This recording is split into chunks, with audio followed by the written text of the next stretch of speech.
basically, what we did last time is look at physical and chemical, I guess, agents or methods to control microbes, and today we're looking at drugs. And so there's some similarities, and I think there's going to be some sections in there. We're going to go through the principles of what we want from a drug and how they interact with the microbe, but then we're also going to have to go through some groups. So that means you're going to hear about certain drug groups, and you're going to have to memorize maybe a drug, here and there. But it's going to be a little bit overwhelming. There's not that. I mean, I took some out. So, for example, here I have like maybe a couple slides, especially for fungal and parasitic drugs, because if you already have to memorize some of the drugs applied for bacterial infections, it's going to be a lot of terms, and the whole chapter seems to be like that, and I don't think it's good for you, having passed the microbiology class, to know some basics and maybe to memorize a few drugs that are out there, but I don't think I expect you to know multiple drugs and what they exactly, which bacterial characteristics they apply to. And so the most important thing for me is that you pay attention when it comes to the mode of action. How do they actually work? What do they affect?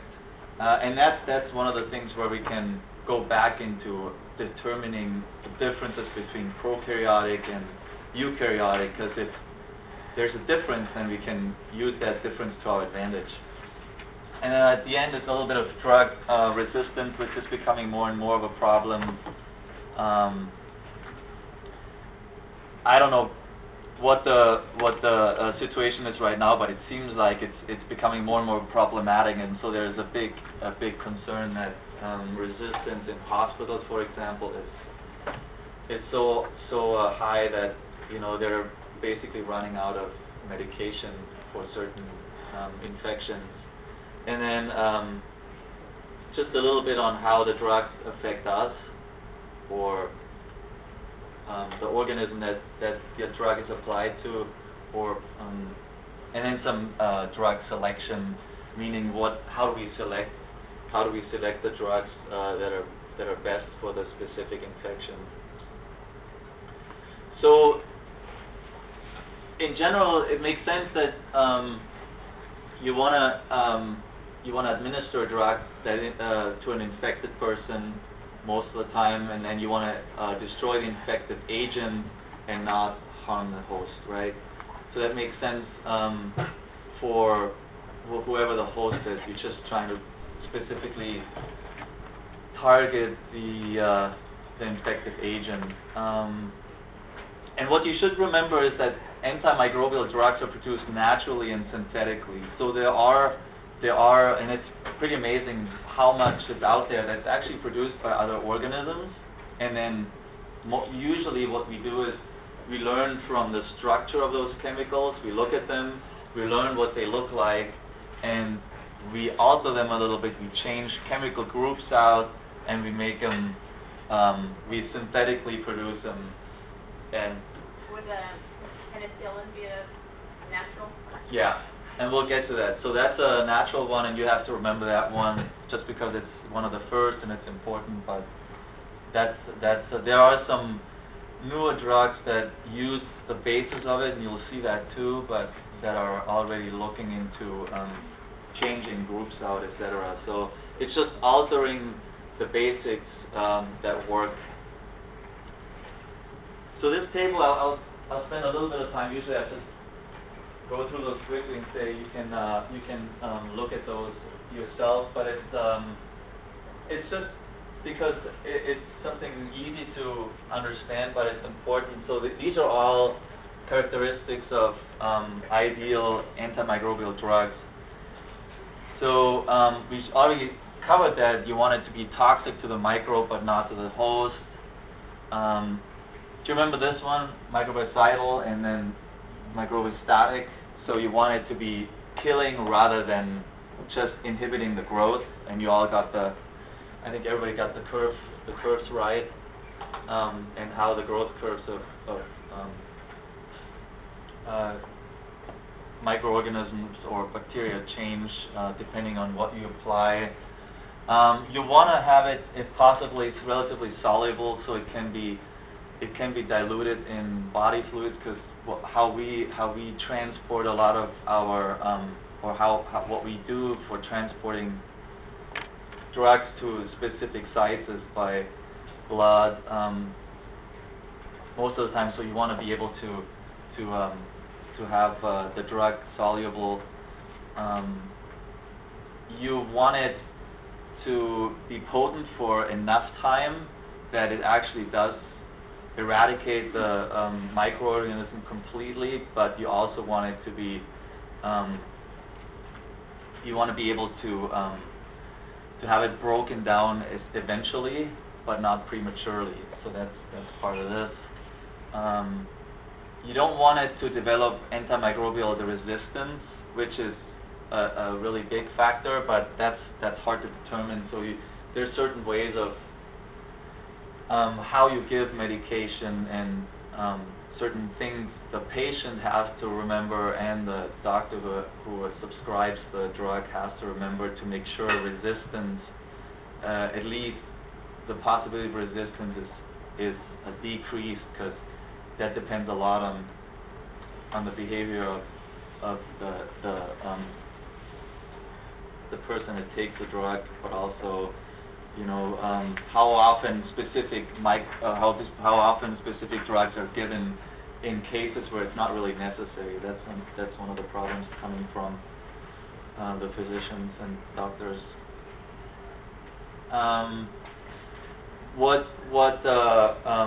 What's also desirable is that it actually helps your own immune system, and this one is kind of covered in the top. It remains active in tissues and body fluids. Readily delivered to the site of infections. I'm kind of covered in up here. Reasonably priced. I guess that's just to make sure that a lot of people have access to it. And then you don't want to cause allergies or other infections or other problems for the host when applying the drug. So those are all things that go into drug production, and I think we talked a little bit about it, or I made a joke about how difficult it is, but I think they say it generally takes between 12 and 24 years for a drug to actually enter the market, and it costs billions of dollars, so it's nothing you can try to do at home. It also takes so much time that you probably run out of patience. And then just before we start, in terms of the terminology, most of it you've probably heard.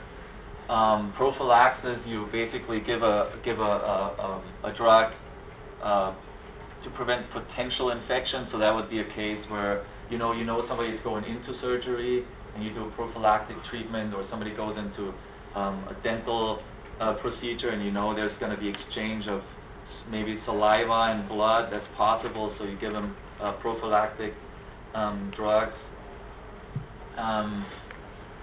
What's interesting is I think what would most of you say if you hear chemotherapy? What would you think? Cancer. So that's what usually happens. Everybody thinks cancer, and really all this is if you apply a drug or a chemical to a disease or an infection, then you would call it a chemotherapeutic drug. So chemotherapy is what you do. This applying antibiotics is chemotherapy, because chemo coming from a chemical, and you use that to treat a host or a person, animal. So it's chemotherapy, and so the drugs are chemotherapeutic drugs. So pretty much any drug. Yeah, depending on it's true for drugs that's mostly true. I think, you know, if I was thinking in comparison to the physical ways of limiting bacterial growth, etc., that would be different. But yeah, in terms of applying a drug, that would be chemotherapy. And then mainly, and that's where we're going to spend more time. You either have a natural metabolic process producing a substance or a substrate that's actually usable as a drug, because it's produced by one organism and inhibits the growth or kills the other. So that would be antibiotics that are naturally produced, and then you have synthetic, which means we can synthesize them in the laboratory, most of the time by mimicking what we already know. And then there's something in between where you have alteration. So you would basically harvest these naturally produced drugs and then chemically modify them in the laboratory. So it's just the range of natural, synthetic, and in between. And then another distinction is how effective are they? What's the range of effectiveness? So are they narrow? Are they just for a specific organism? Are they for a specific type of organism, or are they broad spectrum? Meaning, can they be applied to a lot of different organisms? Yeah. So an antibiotic isn't specifically for bacteria? Well, it is, but what I would in this case, what you have to differentiate is there's, you know, it could be against gram-positive, gram-negative. It could be against mycobacteria. It could be against very many different ones. So they don't all work for the same. They don't all work against the same microorganism. So some are applied just for, say, a very specific bacteria. But that's just other microorganisms. You couldn't use like an antifungal wouldn't also be antibiotic naturally made, would it? Where are you pointing at? Well, where it says antibiotics, it says destroy other microorganisms. It doesn't say that they have to be bacteria. Yeah, that's true. I have to think where most of them coming from. I think some of them, for example, you have some produced against protozoans, so they work against protozoans. And in the process of going through that, you'll know, or you'll understand better and better how they actually work, and then it makes more sense what types of organisms they work against. But the broad and narrow is more about,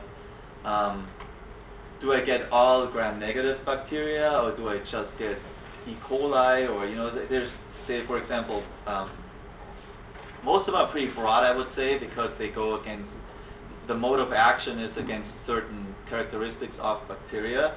Say they destroy the cell wall, but there's some specific ones that that target maybe the production, maybe a pathway, an enzymatic reaction that is specific for an organism, and they target that, and so they wouldn't work for. They may work for others, but not as efficiently. So that's where you have a distinction between a narrow and a wide spectrum. Well, I meant where it says antibiotics versus synthetic. So these ones, antibiotics, and then synthetic. Yeah. Oh, the only difference is these are naturally produced. I thought antibiotics was only for bacteria. That's all. Oh, okay. That looks like it's wider. Well, the spectrum is not considered, is not related to synthetic or antibiotic. It's related to whatever drug you use has a wide spectrum or a narrow one. So it's not depending on antibiotics. Are working. There's some that are produced by fungi or by molds, which is penicillin, and another one we'll talk about. But there's some that are produced by other bacteria, and so there's very many different ways, and they inhibit a lot of different organisms. And then the synthetic drugs is just basically compounds we produce in the laboratory. But the spectrum is more about specific, either antibiotics, semi-synthetic drugs, or synthetic drugs. Remember that picture? That one was a hard one. I have to admit. That was blurry. All of them were blurry. You know, I had to go downstairs to get these pictures printed, and I had like 5 minutes left, and that's all I got out of it. And I thought some of them were okay, but there was the gram stain wasn't that great. But I felt like what you had to, and I think the lab test proved that what you had to see was seeable, was identifiable. The main things for this is, and you can look at that later, but I didn't make if you got part of the question right, I gave you full points, because I didn't expect you to compare to the eukaryotic cell. But what I was thinking about first of all, it was an easy question because it came out of the book, I think, out of the lab book.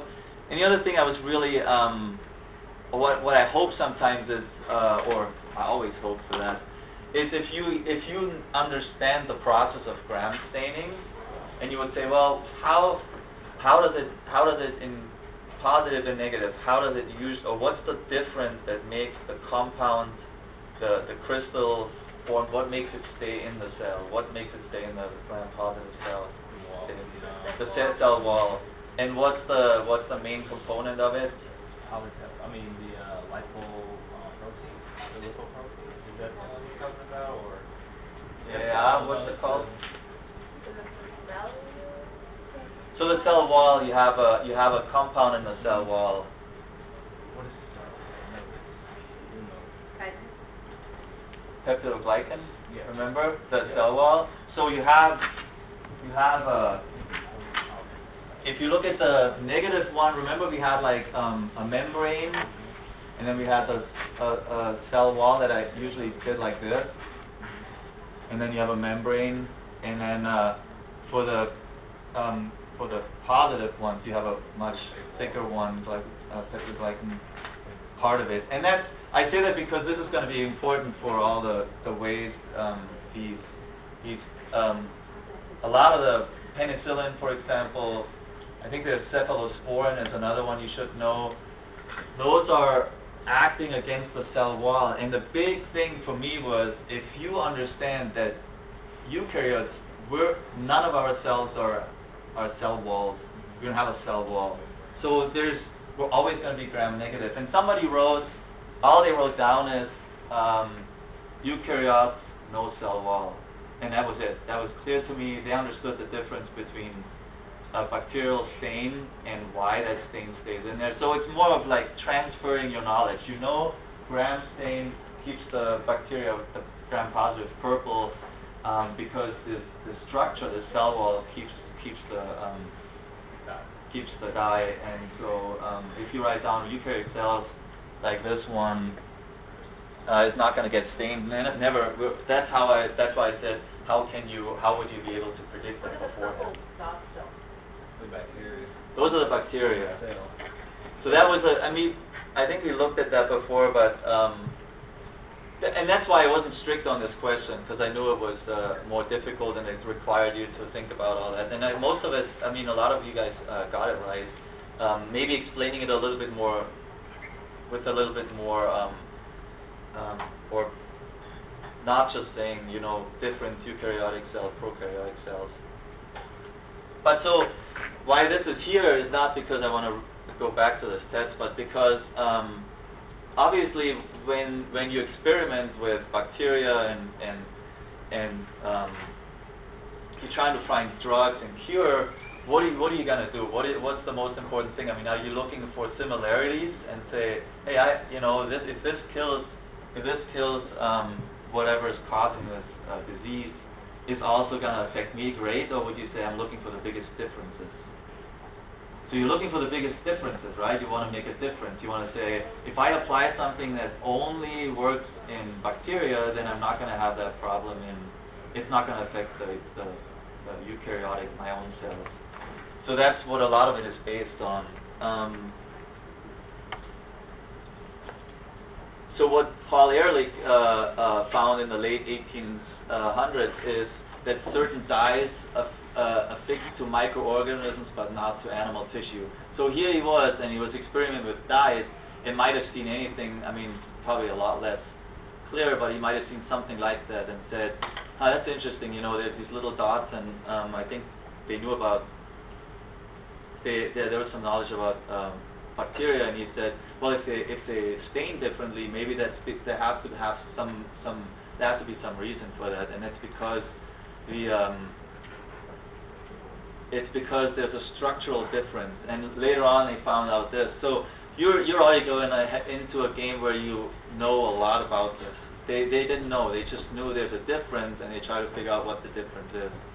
And so if you see that difference, you could start saying, well, if they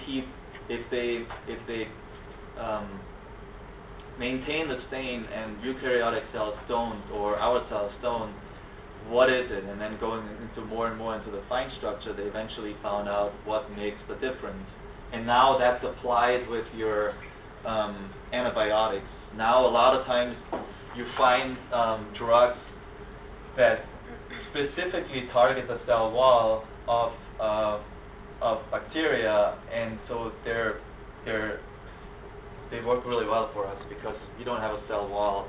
And then another thing is if you also compare it to, say, cell wall eukaryotes, the peptidoglycan is really pretty much specific for bacteria. So what you find in here, the structural components, the chemical makeup of those walls is unique to bacteria. So that's a great point to start treatment, because whatever affects the cell wall and makes it vulnerable is not going to affect any other organism, or not organisms you want to preserve or cure.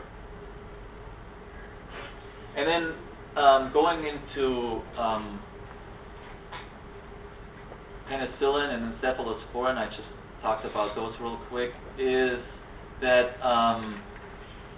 well, the background here is that that was 1928, it was kind of like an incident, but coincidence, but Fleming was one that was working a lot with Staphylococcus aureus, and he had basically worked just like us, mainly sterile, but not always, and he got a mold into his culture, and observed under the microscope that next to the mold there would be the growth of Staphylococcus would, recede, and he would see cells being lysed, and he was wondering how it's possible that he has a culture and there's a mold growing, and that mold's affecting the growth of Staphylococcus. So he went into, it was a coincidence, it took a long time to actually, I think 10 years later they were just starting to try to figure out how to use penicillin and how to make it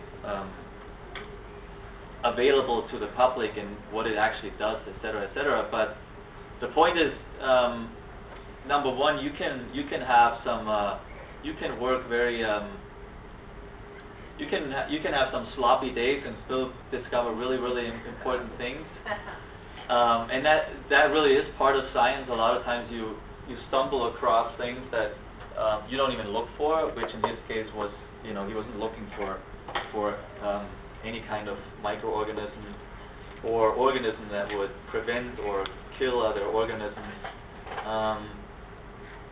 And so what is now known is that antibiotics are common metabolic products of aerobic bacteria and fungi. So this is not an exception. It's not that there's one mold that produces penicillin. It's like, bacteria, fungi, they produce substances that can kill other bacteria. Why do you think that is? Any idea? Like, why would that make sense? Survival. Protect. So it gives you survival. It gives you an advantage, right? It's like producing weapons. They're living in an environment, and they need more. They don't want to give up their well, they want to be competitive. They don't want to give up their, what do you call it? Real estate. Exactly. Let's call it real estate for now. And so they're able to, in certain, under certain conditions, to produce something that actually harms other bacteria. So they become, they're more competitive. They have all the substrate for themselves. They're just better off.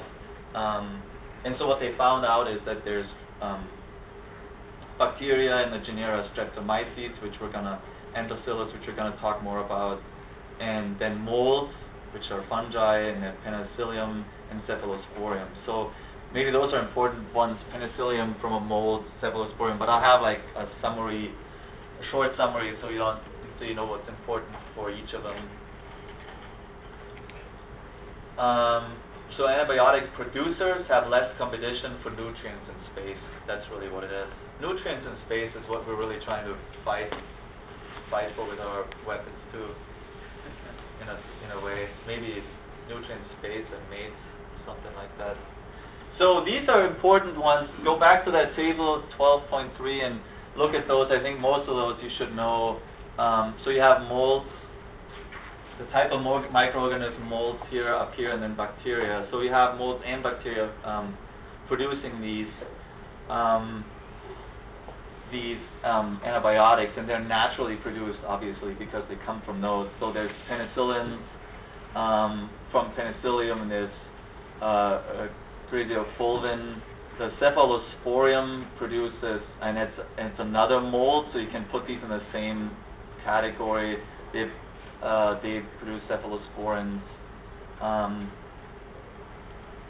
Bacitracin and polymyxin, we talk about those a little bit. They come from Bacillus species, and then Streptomyces. This one I don't think we need to remember too much, but Streptomyces, Streptomycin, you probably heard some of those, erythromycin, tetracycline. Those are pretty, vancomycin is pretty strong, so those are important ones. And if you know, basically, if you worry about what you should know, if you know what organism or what type of organism are producing it, and how do they work, what's their mode of action, how do they actually work to kill other bacteria or other microorganisms, and maybe a couple examples, then that should be fine. Because there's long lists in the book of, just incredibly long lists of different compounds, and they work for this disease and this disease, and it's just too much. But just keep that in mind with Wednesday's lecture, and I think Thursday a little bit, Wednesday only, had a test on Thursday, that these are basically, we looked at chemical agents and physical methods to prevent growth and to destroy and eliminate bacteria and other microorganisms, and now we're looking at drugs. So now it's how do we treat those in our own body or in in animals and whatever we're treating with drugs.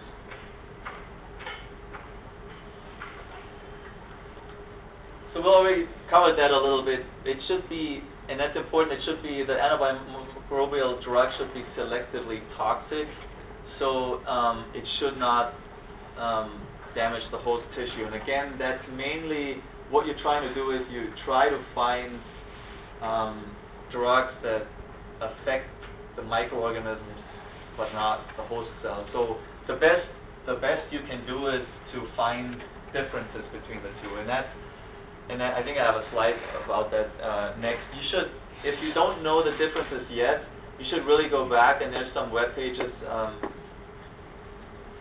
online where you can compare eukaryotic, prokaryotic cells, and just the basic differences. And when you know those, it'll be so much easier to figure out why are those drugs working on bacteria, why aren't they working on us, or why are there stains. I mean, everything really is based on differences between prokaryotic cells and eukaryotic cells, or a lot of it is. And so go back there and compare those. There's good lists where they say, well, you look at just the cell membrane, cell wall or not, the ribosomes, all the stuff we already talked about, you know, and it's stuff that's going to show up, or it's material that's going to show up in the final too, because that's basic.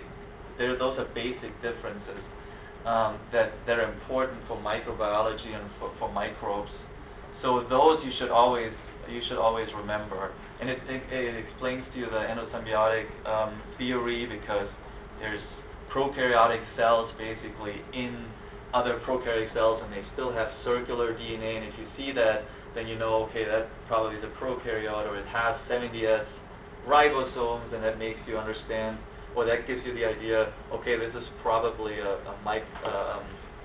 bacterial ribosome. So it's always important to keep those basically prokaryotic cells, eukaryotic cells, and then you can compare the virus to it. But there's good tables, so always go back to that if you have trouble figuring the differences out. And clearly, if the more you go towards, with your drug, towards something that would affect the eukaryotic cell, so to the vertebrate host cell is what they call it in this case, the more difficult it is to achieve, or the more difficult it is to prevent toxicity to happen to the host. So that's really important. That basically, if they're not, or if they're selectively toxic, it's an advantage to apply drugs that specifically target structures that you find only in prokaryotic cells. And then if you can't do that because you're working with, or you know, in terms of antifungal, for example, you're trying to control fungus or maybe a parasite, and you have eukaryotic cells, it becomes more difficult because you're trying to kill something that's actually very similar to your own, and that's really the main point here. So this is an important slide just because these are the modes of action. So really, we're going to go through this in the next probably 20 slides, but to make it more specific, because that's not all that's required from you to memorize, but there's either the cell wall. So here you've got a bacteria. What would be really, if we could destroy them all by attacking their cell wall, probably would be best. But that's not what they do. So cell wall is one of them.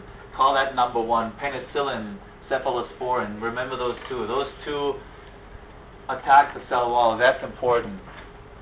And then if you have some that affect the cell membrane, there's already more of a problem. Why?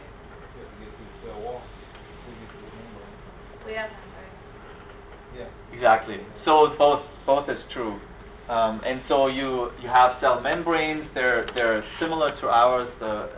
They have a lot of times they have other components, like fungal cell membranes or walls have different.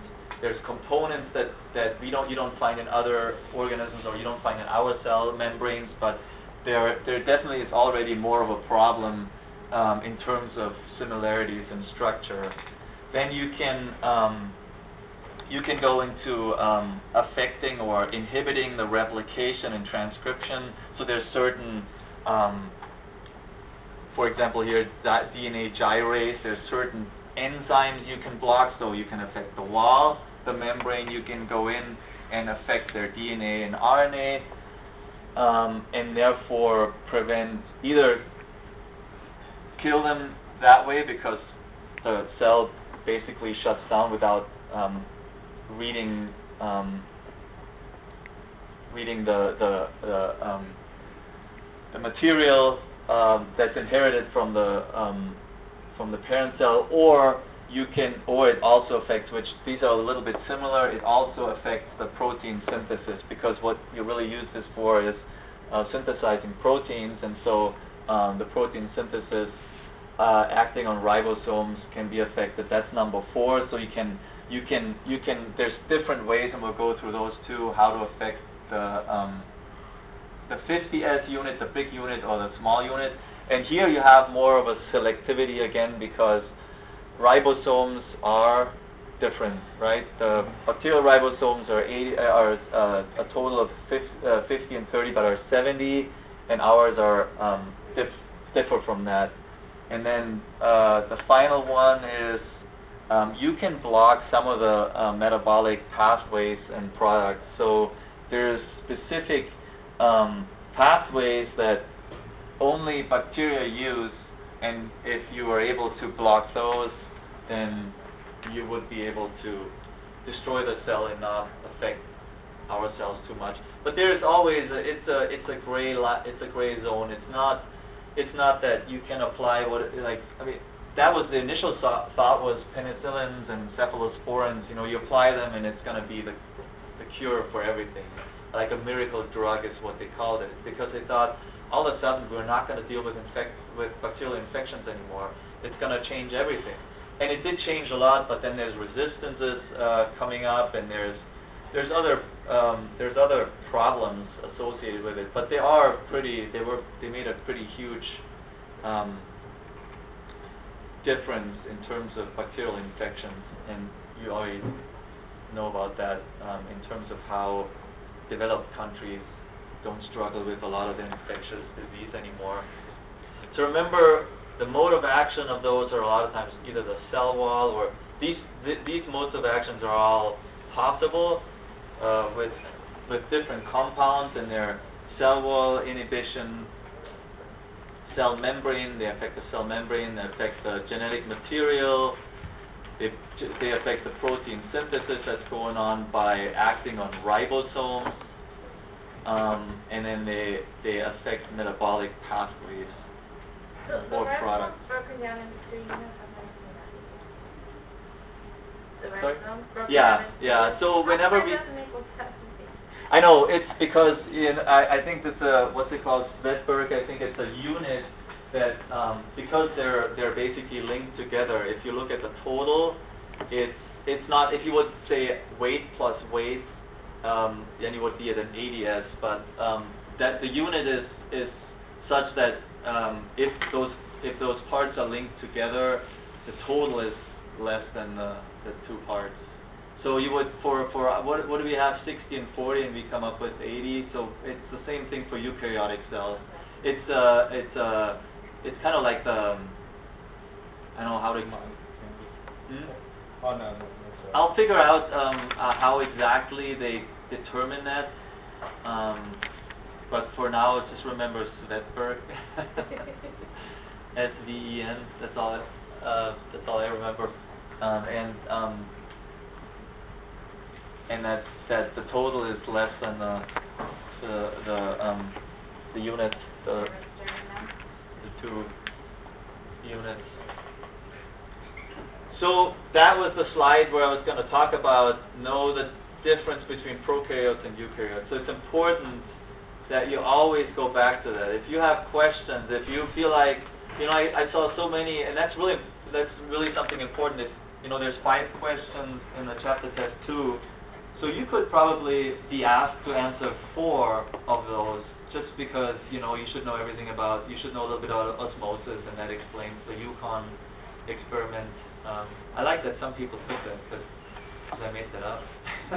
And then there's what were the other ones? Endosymbiotic theory, which is something here you could say I don't remember any of this, but if you just remember, and a lot of people did really good work on that. But if you just remember that.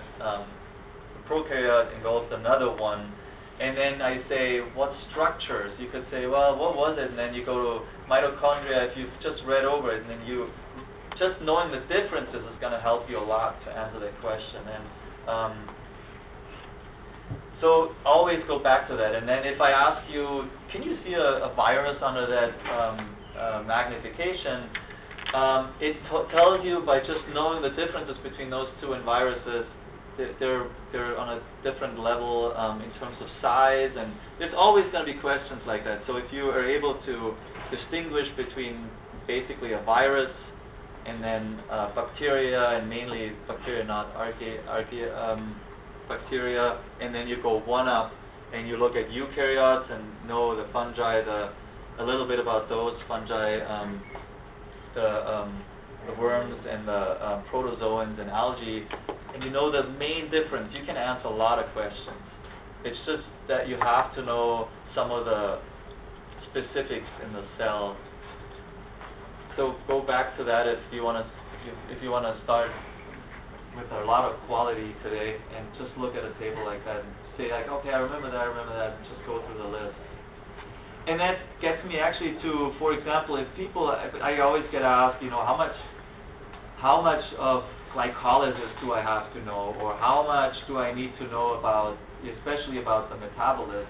I would say, if what's important to me is how does it work, but where does it happen? So because you have chloroplasts and mitochondria in eukaryotes, and not both, or not necessarily both, but you do have those organelles. What happens in those? Where does it happen? Where does the Krebs cycle happen, or where does? So that's more important than knowing.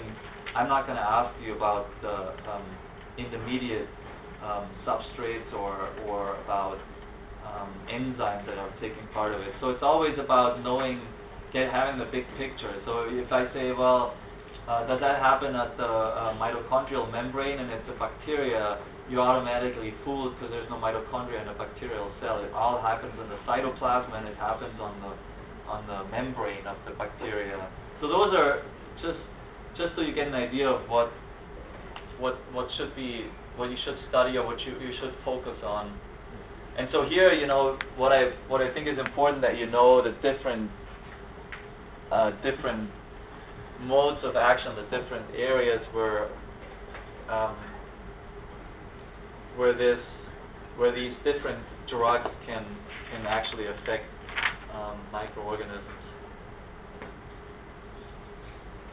So back to this, we talked about this already a little bit. So just as a reminder, you have a small range of microbes affected by a narrow spectrum drug.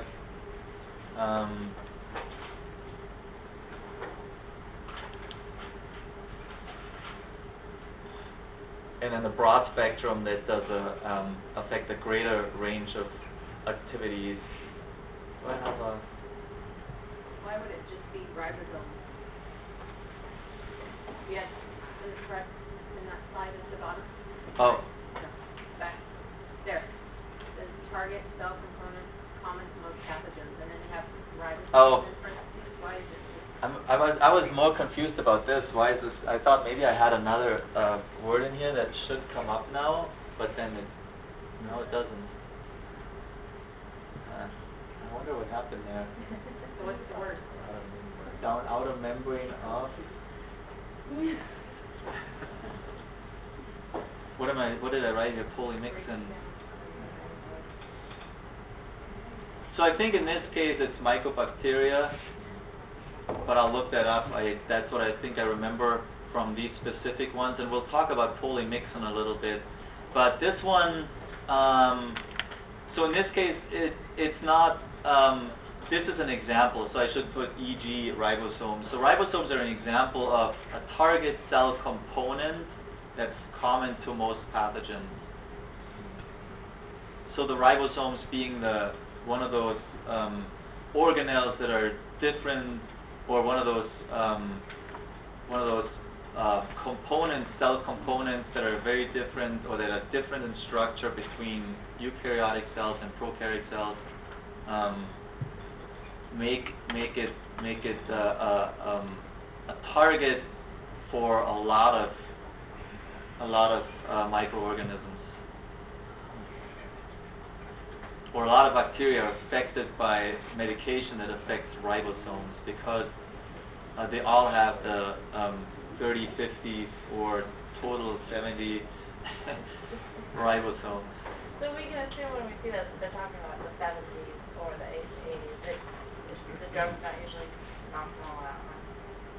No, and we get to a slide where it actually shows you, unfortunately, in a much better detail, how the ribosomes are affected. So there's different ways, and what happens is once that slide comes up, it's where the proteins are assembled, and so it affects the ribosomes. and it affects protein synthesis, and it does it in different ways. It could bind through, it could, for example, just bind to a 30S component of it. It could block the 50S component, things like that.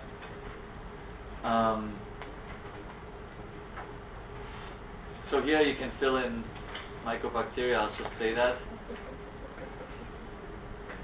I'll have a question on it too. So if you, and this is a tougher question, I just left it in because we can discuss it, but if you have a lipopolysaccharide that's targeted by a drug in a gram-negative cell, so would that be broad spectrum or narrow spectrum? Narrow. Yeah, because you're not affecting all bacterial cells with like a ribosomal drug. You affect gram-negative cells, and it targets lipopolysaccharide, so specific and components of the membrane. And what it says here is selectively toxic, and if you remember, selectively toxic was here. It does not damage the host tissue. So if you think you're using that drug, and it's for gram-negative, and it should not affect you then or the host. Then, and I think most, if there's any other host than us, I'll mention it. But just for the discussion today, imagine or remember that the host is usually us, because we're the ones making those drugs. So we're not gonna help everybody else out in the animal world or plants or wherever. Just those that we care about and need. But so you'd be in a narrow spectrum, and it's selectively toxic. But you can limit your answers immediately by saying, well, it's not broad, so it should be one of those, and then you can go further down and determine the selectively toxic.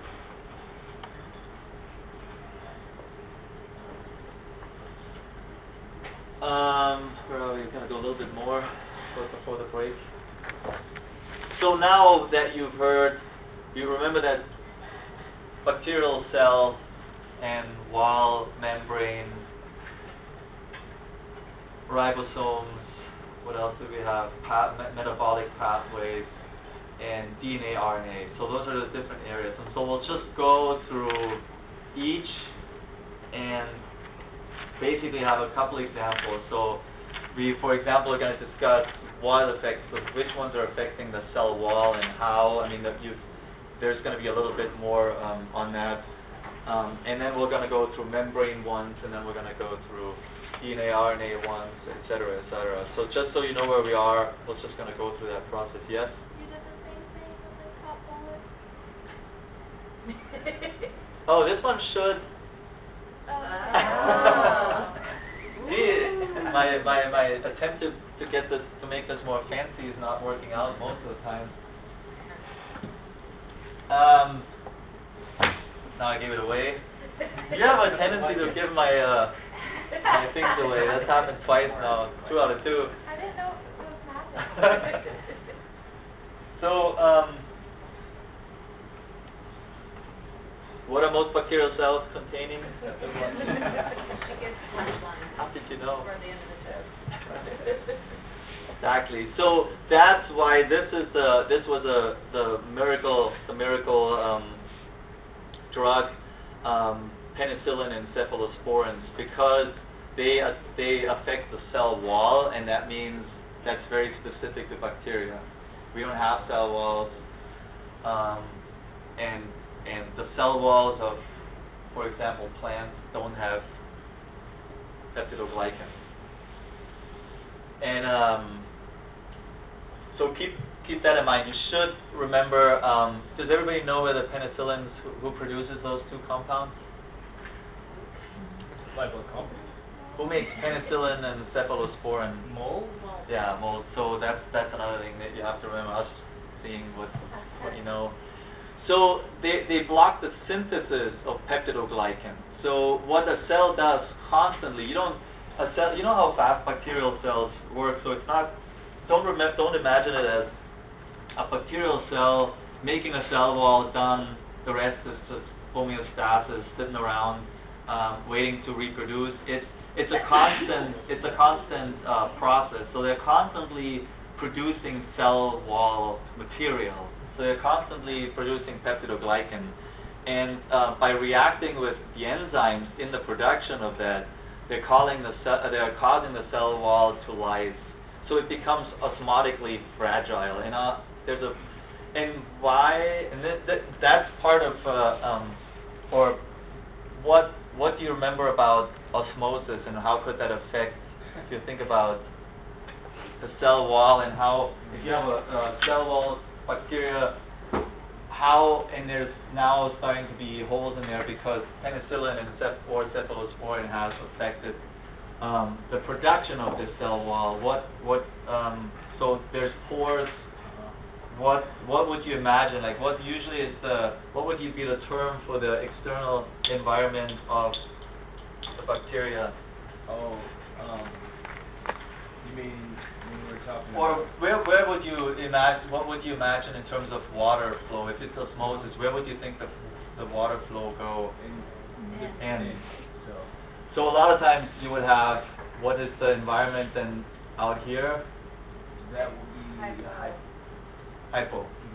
So you have less concentrated media or surrounding than in the cell, because you've got the cytoplasm, you've got protein production. So imagine this being more concentrated. So water goes in and there's holes. What happens? It bursts. Lysis. So that's what penicillin and cephalosporin do. They affect the cell wall production, and it's an ongoing process. So active, young, growing cells there is a stage where cells get older, and you know that a lot of times the generation time is, say, 6 hours. So an old cell is 6 hours old. Goes fast with bacteria. So just remember that in an actively growing cell, young cell, that's where they work best. So if you would apply, that was another question, if you would apply, and now we have even more reasons to just not memorize this, but to use whatever you've heard or read to answer the question. If I say, we're in this curve of it should be exponential. We're in this growth curve of a colony. Would it be good to apply drugs? Then you would say probably around here, because they're reproducing, they're young cells, and you're applying it right here, and then you don't even get that peak.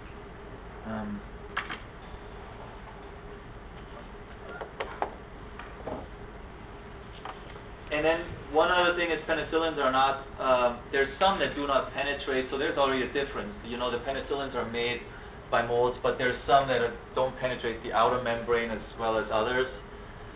So they're not as effective against gram-negative bacteria because they can't get to the cell wall. That's just a side note, don't worry about that too much.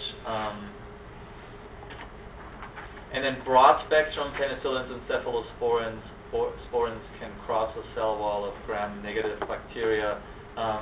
Makes sense that if they're broad-spectrum, they're usually able to affect not just gram-positive but also gram-negative, and to actually cross the cell wall of both of them. So broad spectrum meaning they affect a lot of different microorganisms.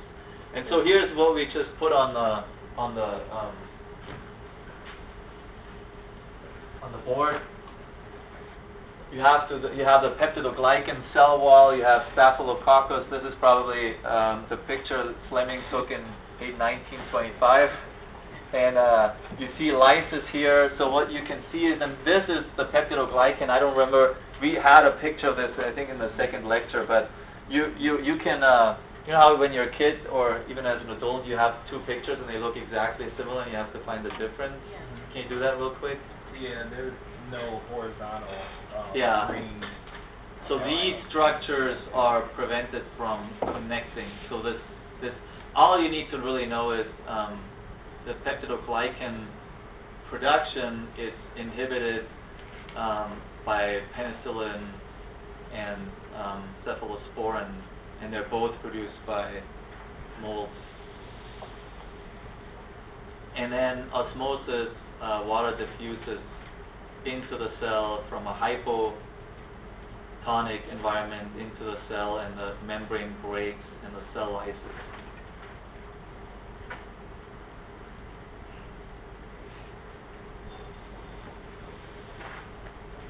So for the cell membrane function, I have only this one, and the reason is, so polymyxin, and the reason is that, as we said before, they're not as popular, they're not as, not as successful, and it's because they affect the membrane. So they're not as selective when it comes to affecting they're not as selective in their choice of organism they affect. So it could be that, or there's a higher chance that the membrane, the damage to the membrane happens in host cells, not just in cells that affected the host. So in this case, the cell has a damaged, or the drug damages the cell membrane, and it affects the metabolism, disrupts the metabolism, or lyses the cell, just like we've seen in the other one. And so, depending on their types of lipids, it's really how the drugs are specific for a particular microbial group. So whatever that the organism is showcasting, I guess, or presenting on their membrane is how these drugs find those bacteria. And polymyxins are the ones you should remember. They interact with phospholipids and they cause leakage, particularly in gram-negative bacteria. There's two of those here that affect fungal membranes, fungus, pro or eukaryote? Eukaryote. So there's one of those membranes that is affected, but there's some sterols. There's some specific components in the fungal wall or fungal membrane in that case that causes leakage. So you have or causes the drug to work on these. But you don't have to remember those specific ones. I think we kind of come back to those anyway, but for now, just polymyxins are an example of cell membrane drugs that affect the cell membrane. And because the selectivity, and I put that at the bottom, is not exact, they can be toxic to human cells, so it's a lot more difficult to apply those in the right way without damaging the host. And here's just an example how they bind to the lipid bilayer, and how they, just a picture of how they break or infiltrate the membrane and create these gaps. And obviously a cell in here is going to lose a lot of ions, a lot of small molecules right away, and also probably through osmosis is going to burst. So that's the activity of polymyxin, and that works on the membrane. So now you've had the penicillins and the cephalosporins for the cell wall, and the polymyxins for the cell membrane. And then drugs that affect the nucleic acid synthesis. So now we're at the DNA, RNA level, where some drugs work. They may block the synthesis of nucleotides, inhibit replication, inhibit or stop transcription. So the processes to replicate the DNA and to produce transcripts that are then read into proteins, that process that happens in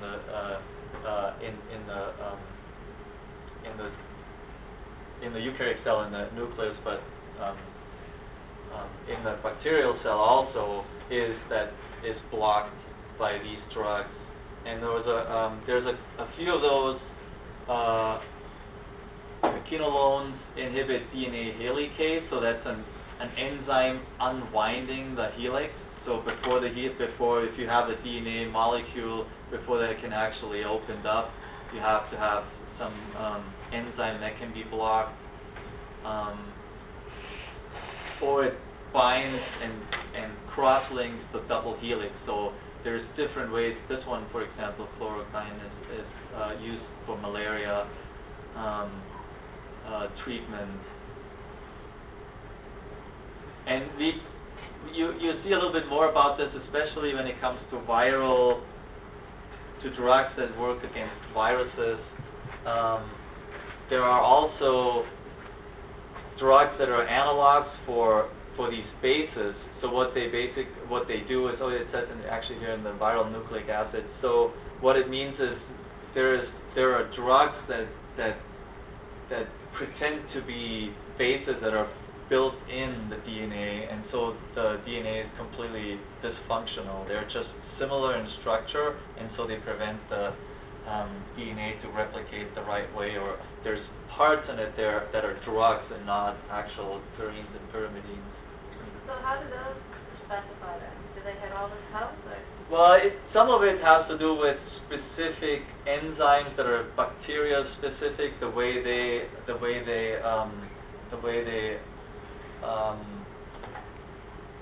enzymes that are specific for bacterial replication.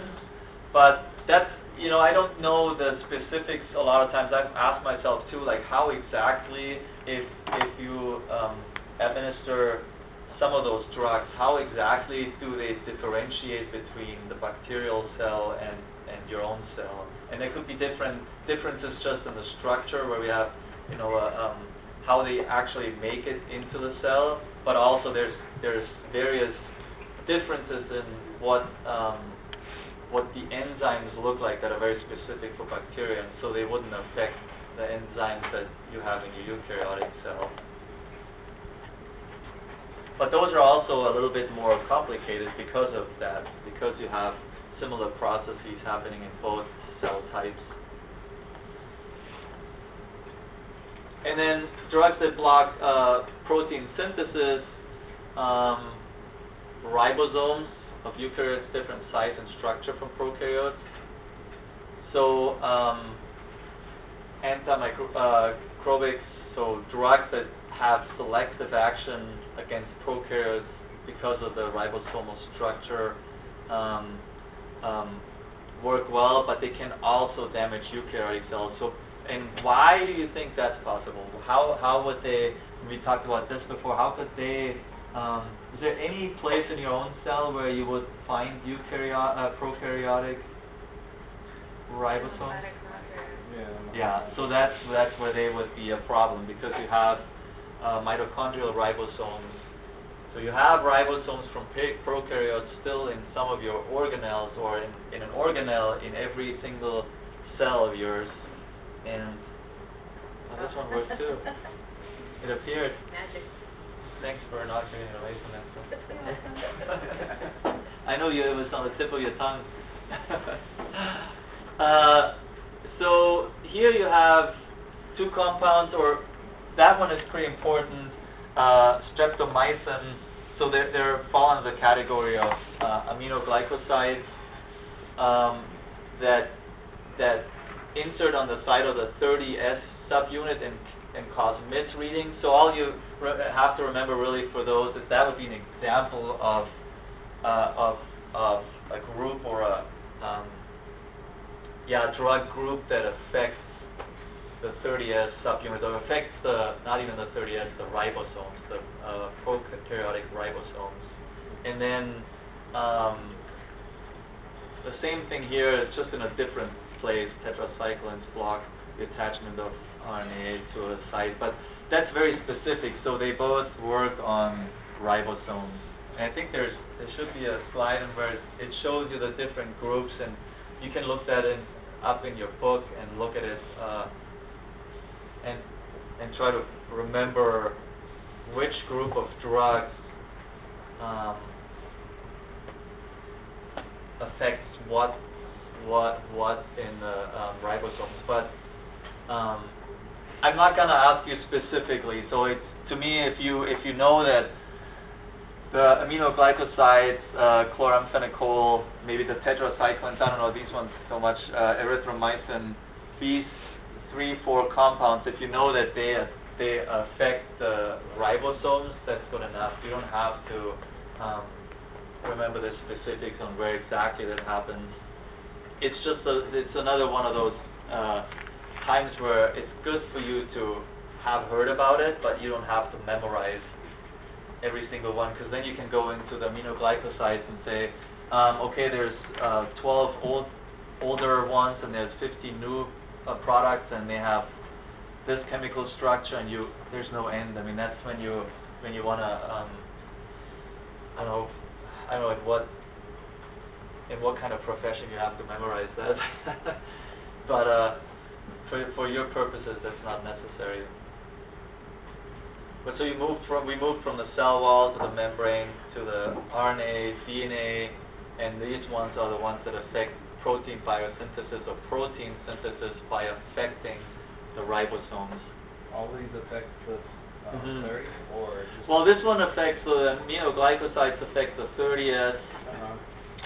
big difference? Some 30, some so this 50. one, for example, because what happens is, and that's why I think you need to have more background, because otherwise it doesn't make a lot of sense. But the peptide bonds, that here's the tRNA, which is a transfer RNA that comes in and brings different peptides or brings amino acids, and those amino acids are combined to produce a protein. They're blocked with chloramphenicol because it blocks this area, or maybe there's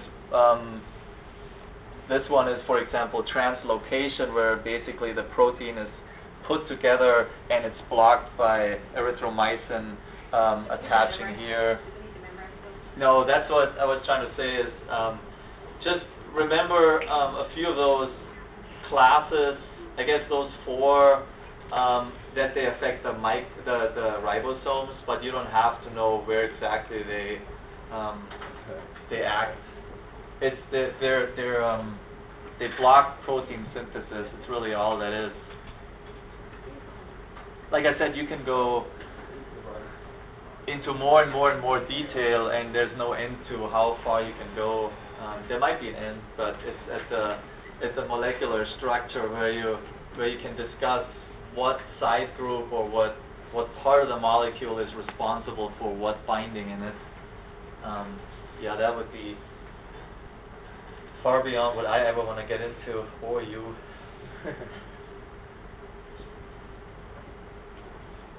And then the last one was the wall membrane, RNA, DNA, protein synthesis, and then there's something else, and you might remember those sulfonamides. I have a short, a fraction of what I showed in the first class, but those were synthetically produced compounds that were one of the first to allow the control of microbial growth and disease or infections. There was that doctor who wrote about them just walking around and really not understanding much, and then those sulfonamides came out, and all of a sudden people who were sure to be dying in hours would be fine, or should be dying would be fine in a few hours. And the main reason, so now we're looking at metabolic pathways. So it's basically, and here all you have to remember that those are synthetic, so they're not produced by any other microorganism or organism, and they inhibit, they have enzymes that inhibit the production of folic acid. And in bacteria, folic acid is required to synthesize all these, so purines, pyrimidines, and amino acids. These are part of your part of the bacterial DNA. Those are the bases. Amino acids are part of proteins, so they're really important. Or folic acid is really important. And what happens is these sulfonamides are basically very similar to one of the substrates in the bacterial cell. So if you look at this it's PABA. That's the substrate. So that's what really is the basis of producing folic acid, and that produces all this. And sulfonamides are similar in their structure. You can see that here. So that's what those two look like. That's the substrate, PABA, and then sulfonamide. The difference is just up here. There's a small structural difference, and when you look at these pictures, what would you say? So you have an enzyme, and you have the regular substrate in blue. Does everybody see that? And then the sulfa drug, which is the inhibitor, looks like this, and it attaches here. And so number one is,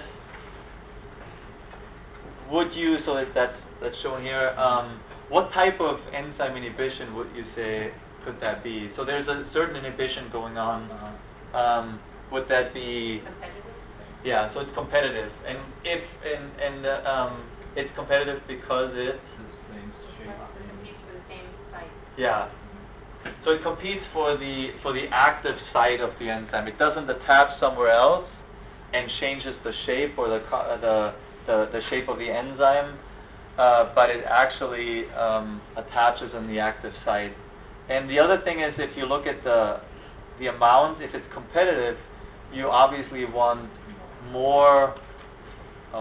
You want more substrate, right? You want more of the drug. You want more of the sulfa drug. It seems like the sulfa drug would have a harder time getting in that spot. It has to rotate perfectly to fit in there. That's a level of precision of. Yeah, I haven't. It depends on, it could be that Negative polarity, maybe? yeah, it's just the affinity, the draw of this group is what actually attaches us to here. So it could be that's the main. Well, it looks like they both have the same structure on the part that fits. Well, that's what I was trying to see here. And if they bind with this side. It can go in any direction. Well, no, because if you look at the next page, go back to the next page. This one? Yeah.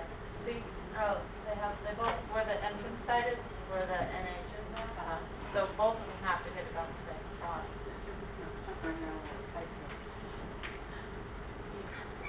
So you have to have a lot of, if you keep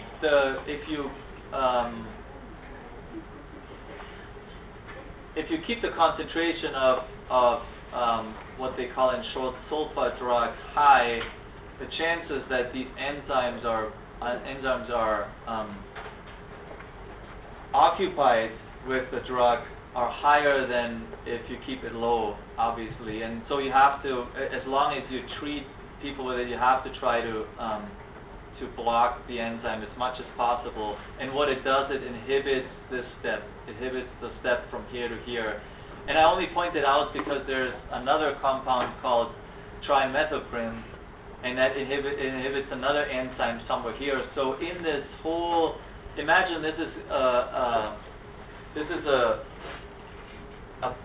a metabolic pathway that has to go from here to here all the way, and I don't even know if there could be, just like in other pathways you've seen in glycolysis and the Krebs cycle, there could be a lot of different components, but so there's a lot of different options to try to interfere, and so there's another one that seems to be working similar at another step, so inhibits an enzyme, and I only point that out because those two together sometimes are given so that you make sure that even if maybe this substrate is concentration-wise not able to completely block the production of this substrate or of this metabolic product, then you have a lot less of this already. The concentration of this is a lot lower because not a lot of PABA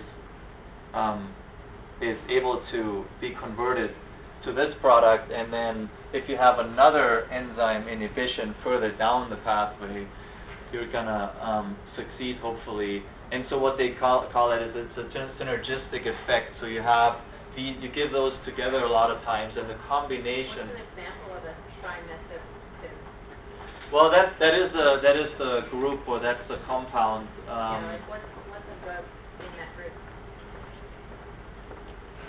I've heard of a lot of sulfur-based drugs, but I don't. What is it? What is? I haven't heard of any trimethoprim. Yeah. Well, these are synthetically. I don't know if we see some later. I can look through the slides because we're gonna go back to the sulfa drugs and then to those two, but I'm not sure if that's a big group of drugs or how many. You know, like in this case, I don't know if there's a lot of different.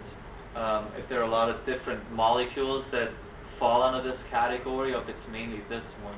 I'll have a look. So the mode of action, or the important thing here to know, is that those two given together have a greater effect than given the same given the individual antibiotic separately.